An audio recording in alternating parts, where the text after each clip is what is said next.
Modowe zona mi ve Nuɖaɖa kple Daavi. Mroku no mi pe nka rage mi gbona. Ayimɔlu ye dage mi gbona. Ta mroku mi akpon zazan zange mi ala. Ayi kple Waakye leaves. Waakye magba ye zange mi ala. Mroku kple bicarbonate of soda. Mroku no mo la shantaze akang. Mroku no kwa fie goje kwa amagba yikwenye makpala adechi afieguji dokumoku bicarbonate of soda viare kokoreji imakpala amagba nyuevo moku bicarbonate of soda viare kokore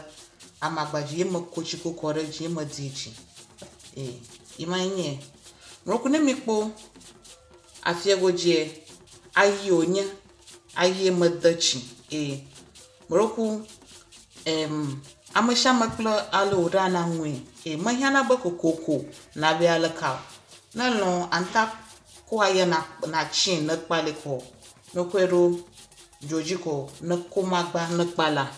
na kwedareji ekochireji era aka mesha makla alo wona ga ka nya ale mo na tonyenye susu eta mada ya chenye bana tade aye asasam itana madie chinana ma abobona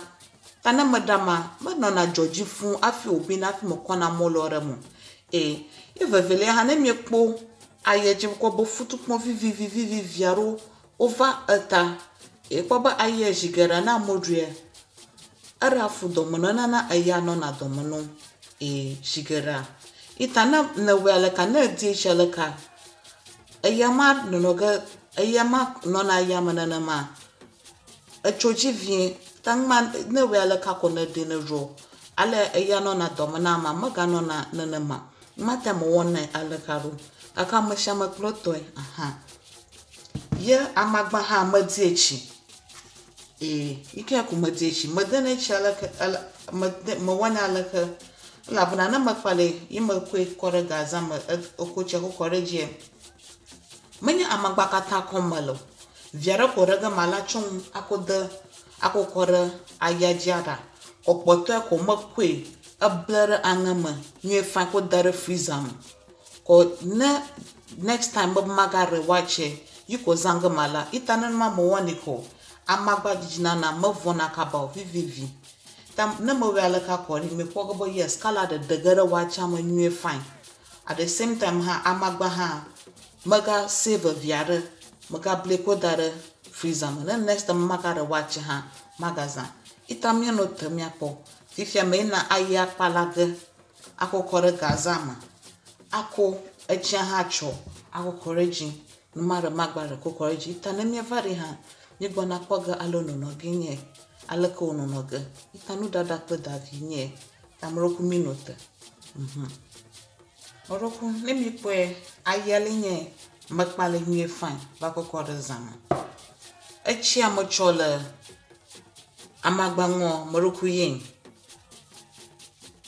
ye moroku amagba potole nyin moroku mi pwe menye kata ko gmala ko gutaramo ta moroku mi no komra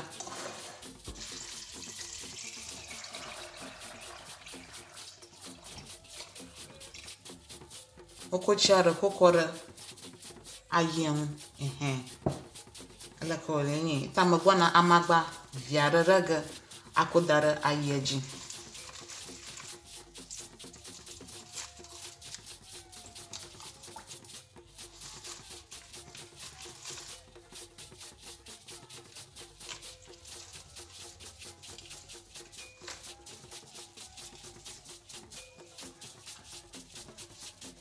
mroku yin bana dagare joji poto alaka mo bana blagara angama magadare freezer ma the next time I have magara Ayimɔlu leka kumoge kumokoga cho freezer ma ako chujureji ako bicarbonate of soda viare aro kan kokoreji waga dechi ogano nenema okune mi kwechi a repoto na ma Ayimɔlu ran ye enyana che yikwenye che daga malai ita mitere Georgie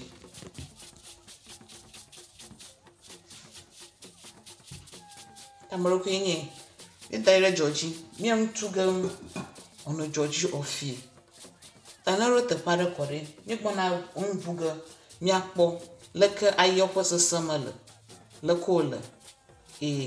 Itamaroko miano te na miano pom. Miato rokne mi kwe ayalin. Baba Georgie Nuɖaɖa. Aba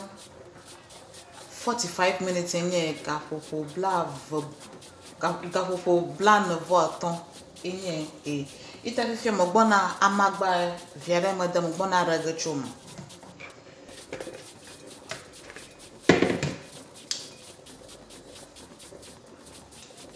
mogbona rage choma blow roko go jeta roko na rema anuru fiopon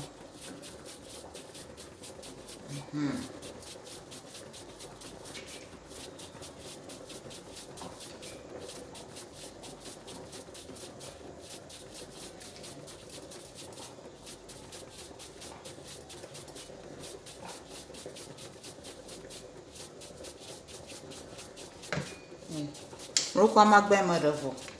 ye dam rasa ifia mi ablu ayama ko roko ne metone mi kwere roko mi po kala vama nwe fanya ye ko ta fifia mo gbona ajedege menye nyemata na ajema goma jeja labna na dejema kaba ayama bibiga kaba ejina ejiga fi obi itam roko mi pora akwedoge na nyapo roko mi po baba fifia bobo fanya abobo fine ta fifia mo gbona ajedege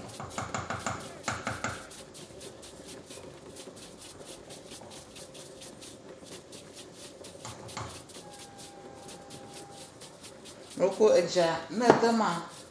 to taste ale na eja jim da ma ye tani blue ge fie mi akoba mi aga tumo nsan abo 2 minutes ara na mi akoba leke jarire ma ha ko mi roge so koba eja nyone ha na eja mo nyone o mi ga viare degi afi mi de mo loel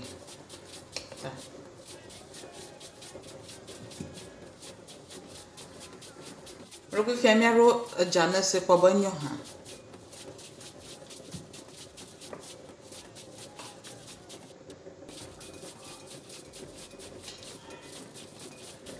roko ja poto vien no ti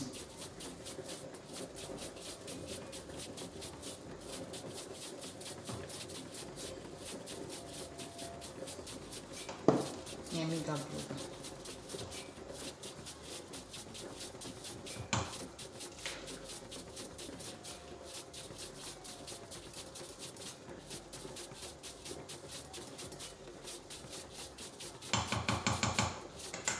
Mrok ne mi ko enye molo lin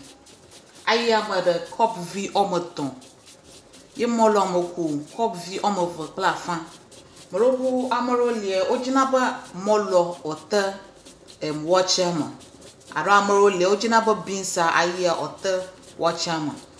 ara amoro lie ojina ba no pepepe roku acho ale ke na jim le boy nyam majibo ono pepepe mate moku molo mo va plafan ne bin so moton maybe no mo molo moton ha ne bin so moton ava subo kwa ta mo we o mo va plafan ta mo ko ale na aye jim le wacha maro ale na molo ha jim le wacha maro ko kata achugbo afia mo ko maro e chasa ko ba anyo mo ko fifia ajanyo ni na molo ale makpale ho ta mo ko mo gba na trogaram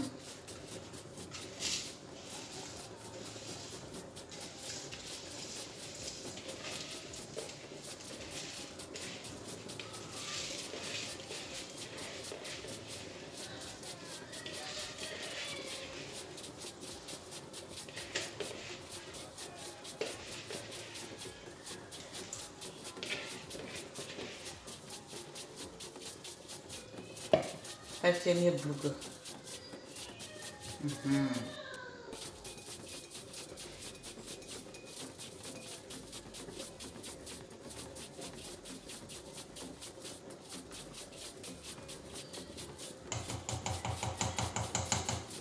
tamro ku fifia onye mi ku mo lo hara mako mi gbona ntu ga ale money mi ale money la ba fifia jona ton no blow no go buka va sere ka echi avola molu kple ayem ko mi gbona vuga agabli ta fifia mi lo mo na jo ko no ga blow alaka ono blow ko no mo ne fun ka se na poko afia ga ko wacha leze na mako akpobo na leze ho ha kata mo ga ze bobo ma ba nke fia mo no ko wacha maganya rudugo itamroku kuna molaga ne jono ta blow vala sere ke echa volum itamroku ne cha volum kore ha mi gbona buga mi akpobo fiko varo ha jo roku mi apo wacha le Georgie fie 50 minutes enye ka popo wi aton enye itamogbona buga mi apo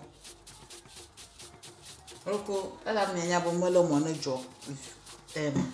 jo le ngble ho tamroku mi ekwe ko ba chakata anu le ngvo ta fie ko na chi ko ga abu ja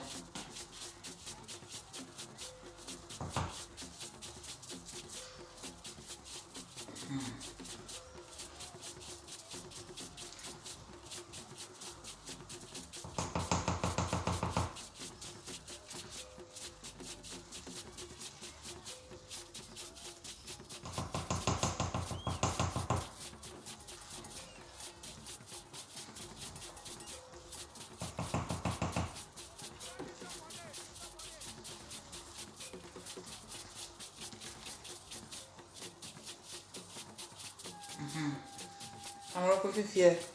yin ani fero ko mi gbona parchment paper aro aluminium foil ga atun won amara to fiara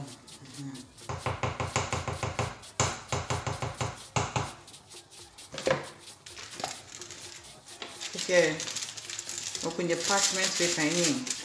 sorry aluminium foil ni mo no mala chantaze parchment paper aro napkin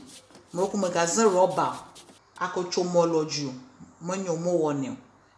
rubber ozana rubber na kwecho moloje heater kple chemicals ko rubber monyo na amboto tari da ba na aluminium foil aro parchment paper okuna mala chantaze doping napkin ke le fine neat one ara aya jare ko kare na ko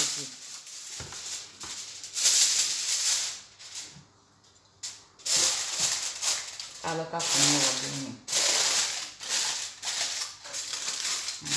mi ga al molagani joga no tablo ta na wo ko mi bona daga na mi akpo ale wache wora opo bibimora jo emi ato wacha le Georgie fie ga popo wi ato nye 15 minutes ta mi gbona buga mi akpo boleke obi ha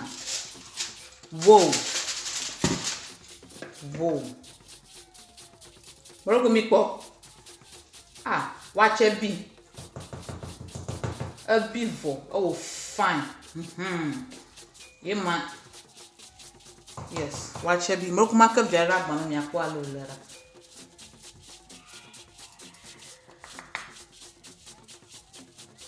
yara mara ka yara pi tamaro pi wache bivo wache tamaro ku afana mi ba agba mi ga ko Nuɖaɖa kple Daavi agba mi srun wache dada moro ku ni mi ko agba ma fie go je mi po ba amagba mo ko re wache mere cho ayama yin moro ku ni mo ko afugbo mo ko ga ada ablara ngama ada freezer ma next time magagbona wachira ga magazanga nan ma mo woni ma na amagba ni moko fogbo na mazanu ko ba sere ka kala ka tala ma avo wa fi moko fogbo ta na we yala ka vivie to nya go yes amagba manage ni fine tamroku akpena mbe gba mi kpunu Nuɖaɖa kple Daavi. Ne mawu ri nkeke ale ka mi gagodoge agakuru recipe bubuve. Akpena mi. Bye bye.